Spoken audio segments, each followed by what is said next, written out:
खैरात के नाम पर पैसा जमा किया, सियासत पर उड़ाया। बरतानवी अखबार फाइनेंशियल टाइम्स ने इमरान खान से मुताल्लिक तहलका खेज इंकशाफ कर दिया। रिपोर्ट के मुताबिक आरिफ नकवी ने खैराती कामों के नाम पर लाखों डॉलर जमा किए, T20 मैचेस करवाए, पैसे PTI के अकाउंट में भिजवाए।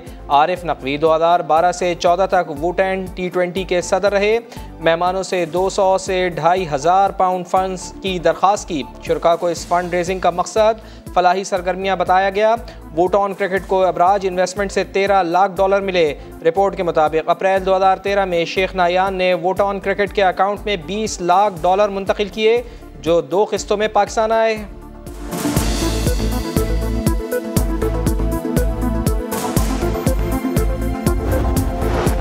फाइनेंशियल टाइम्स की तहकीकाती रिपोर्ट इमरान नियाजी के खिलाफ संगीन फर्द जुर्म है। वजीर आजम शहबाज शरीफ का तीखा ट्वीट लिखा, तहकीकाती रिपोर्ट ने PTI की फौरन फंडिंग, गैर कानूनी रकूम की तरसील के हकायक बेनकाब कर दिए। रिपोर्ट में बयान करदा ठोस हकायक चीख चीख कर बता रहे हैं कि इमरान नियाजी झूठ, तजादाद और मुनाफिकत का पैकर है। बाहर से पैसा आया, इमरान खान ने भी एतराफ़ कर लिया। बोले आरिफ नकवी ने न सिर्फ लंदन बल्कि दुबई में भी इवेंट कराया। तहरीक इंसाफ की सियासी फंड रेजिंग ऑन रिकॉर्ड है, सारा पैसा बैंकिंग चैनल से आया। इमरान खान ने तीनों सियासी जमातों की फंडिंग का फैसला एक साथ सुनाने का मुतालबा दोहराया। वहाँ से भेजने वाले जो लोग हैं उनके एफिडेविट्स मौजूद है, और आरिफ नकवी ने भी अपना एफिडेविट इलेक्शन कमीशन में जमा करवाया है कि वोल्टन क्रिकेट क्लब से उसने ये तमाम पैसा पाकिस्तानियों से जमा किया है और लेजिटिमेट जराए से जमा किया है, तो उसके ऊपर इनका एतराज नहीं बनता। PTI एतराफ भी करती है, फिर मलबा दूसरों पर भी गिराती है। फरूख हबीब बोले, वोटॉन क्रिकेट से आने वाला पैसा बैंक अकाउंट में मुंतकिल हुआ, अकाउंट इलेक्शन कमीशन में डिक्लेयर कर चुके।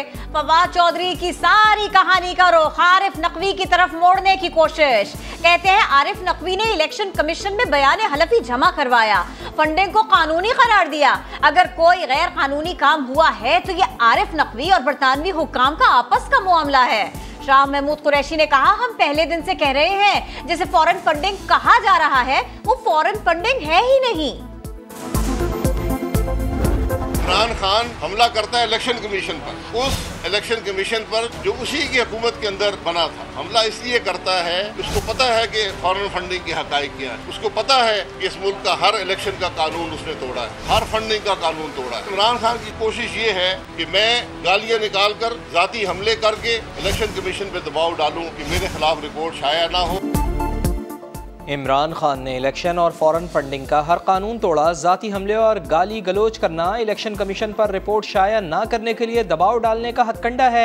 शाहिद खाकन अब्बासी की वफ्द के हमरा इलेक्शन कमीशन अरकान से मुलाकात के बाद गुफ्तगू बोले, अमरीका में कम अज़ कम 2 फॉरेन एजेंट कंपनियों के चेयरमैन इमरान खान खुद हैं। मुसद्दिक मलिक कहते हैं, गैर मुल्की शहरी और गैर मुल्की कंपनी से सियासत के लिए पैसा लेना जुर्म है, सज़ा मुकर्रर है, पार्टी ख़त्म कर दी जाती है।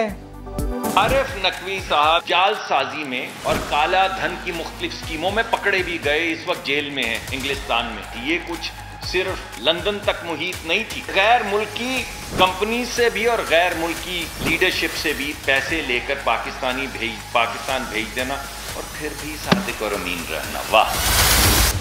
ये पाकिस्तान अवाम का है, किसी एक इदारे के किसी लाडले के लिए नहीं बना।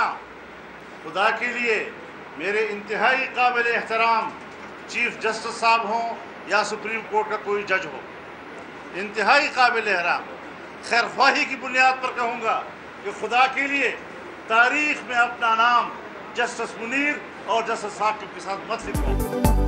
पाकिस्तान किसी लाडले के लिए नहीं बना। मौलाना फजलुर रहमान ने इमरान खान को मुखातिब किया, तनकीद का निशाना बना दिया। शर्जील मेमन कहते हैं, फाइनेंशियल टाइम्स ने इमरान खान के चेहरे से नकाब उतार दिया।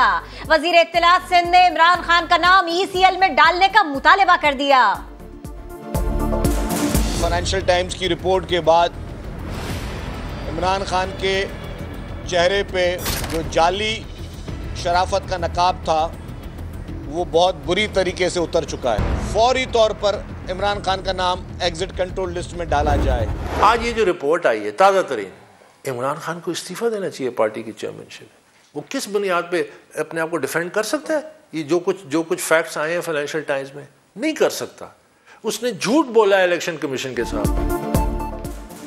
इमरान खान अब पार्टी चेयरमैन का ओहदा छोड़ दें। तहरीक इंसाफ के खिलाफ 8 साल से ज़ेर इल्तवा ममनुआ फंडिंग केस के दरख्वास्त गुजार अकबर एस बाबर ने फाइनेंशियल टाइम्स की रिपोर्ट सामने आने पर मुतालबा कर डाला। समा को इंटरव्यू में बोले, तहकीकात किसी पाकिस्तानी इदारे ने नहीं, आलमी शोहरत याफ्ता सहाफ़ी ने की हैं। झूठ पर खड़ी इमारत ज़्यादा देर कायम नहीं रह सकती।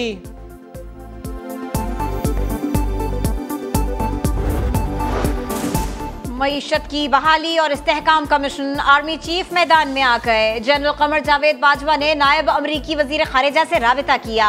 कर्ज की जल्द रकम जारी करने के लिए IMF पर असर रसूख इस्तेमाल करने की दरख्वास्त की। Army chief general Qamar Javed Bajwa commander अमरीकी सेंटकॉम में टेलीफोनिक राबिता हुआ।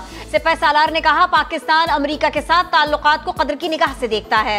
मुश्तरका मफादात की बुनियाद पर ताल्लुकात बढ़ाने के लिए पुरुम्मीद है। मईशत ठीक करने की कोशिशों पर भी इमरान खान को इतराज़। कहते हैं, कर्ज के लिए अमरीकी नायब वज़ीर ख़ारिजा को फ़ोन करना आर्मी चीफ का काम नहीं। PTI के सिप्तैन खान पंजाब असेंबली के नए स्पीकर मुंतखब। सिप्तैन खान ने 185 वोट हासिल किए। अपोजिशन उम्मीदवार सैफुल मुलूक खोखर को 175 वोट मिले। 4 वोट मुस्तरद हुए। नए स्पीकर सिप्तैन खान ने हलफ उठा लिया।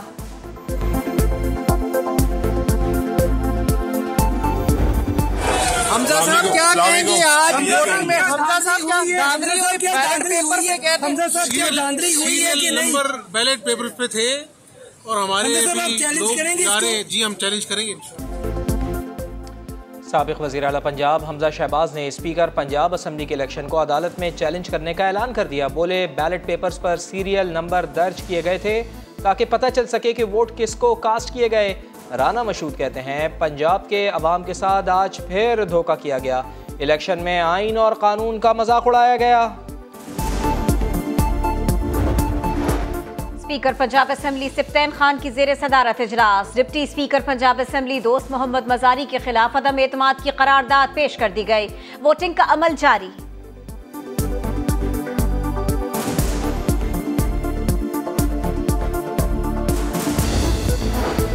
आला अदलिया में जजेस की तकर्रियाँ। जस्टिस सरदार तारिक मसूद ने भी चीफ जस्टिस और जुडिशल कमीशन के अरकान को ख़त भेज दिया। लिखा, 5 अरकान की मुखालिफत सामने आने पर चीफ जस्टिस फैसला लिखवाए बगैर इजलास छोड़कर चले गए।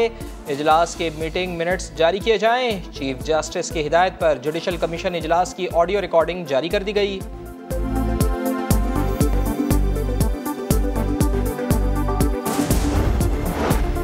इलेक्शन कमीशन ने PTI के 11 MNAs को डी नोटिफाई कर दिया।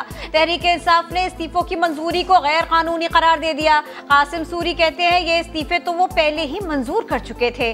फवाद चौधरी बोले, राजा परवेज अशरफ के पास टुकड़ों में इस्तीफों की मंजूरी का कोई इख्तियार नहीं। एजाज चौधरी बोले, ये सीटें जीत कर भी इस्तीफे देंगे। सेनेट में शहजाद वसीम की तनकीद। कहा, 11 इस्तीफे मंजूर करके नौटंकी की गई। इस्तीफे तो कासिम सूरी ने मंजूर किए थे।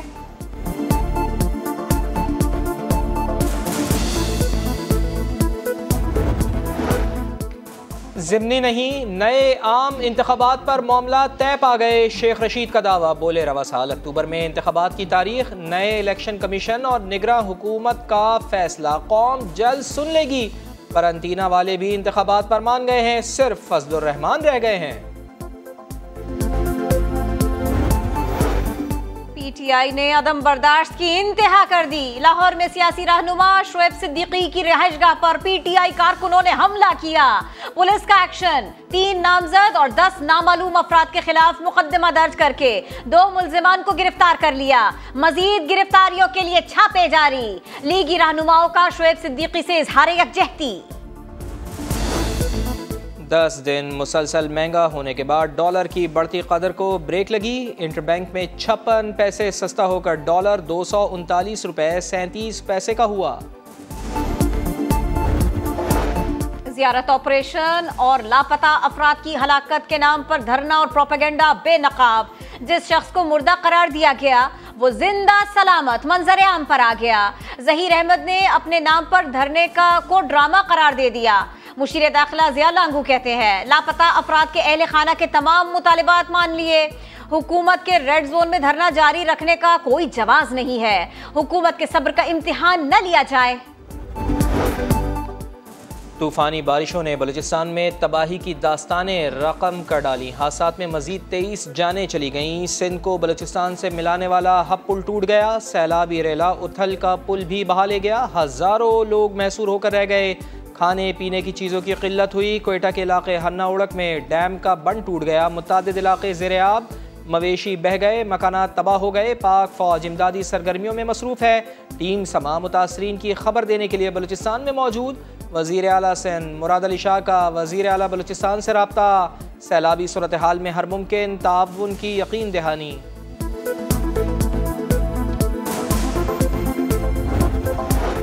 गुजरावाला के करीब दरियाए चनाब में ऊंचे दर्जे का सैलाब। जिला इंतजामिया ने मुल्हिका आबादियां खाली करने की अपील कर दी। तूफानी बारिशों से राजनपुर में तबाही। सैकड़ों देहात डूब गए। डेरा गाजी खान में 2 भाइयों और खातून समेत 4 अफराद जौहड़ में डूबकर जाँ बहक। झंग में 1 शख्स रेले में बह गया। टांक में सैलाब से तबाही। 2 अफराद जाँ बहक, 5 जख्मी हो गए। 3 गांव सफाई हस्ती से मिट गए। अटक, एबटाबाद, स्वाबी और 4 सद्दा में बारिशों से सड़कें और गलियां तालाब बन गईं।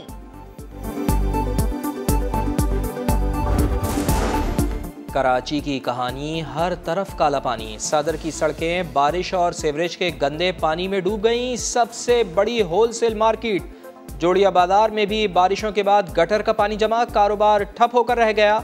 पहलवान गोट की PIA सोसाइटी, स्कीम 33 की 100 सोसाइटियां भी पानी में डूबी हुई हैं। यूनिवर्सिटी रोड पर सरकारी क्वार्टर्स भी अब तक गंदे पानी में डूबे हुए हैं। मकीन शदीद परेशान। मुल्क में कहीं भी मुहर्रमुल हराम का चांद नजर नहीं आया। यकुम मुहर्रमुल हराम 31 जुलाई इतवार को होगी। यौम आशूर 9 अगस्त बरोज मंगल होगा।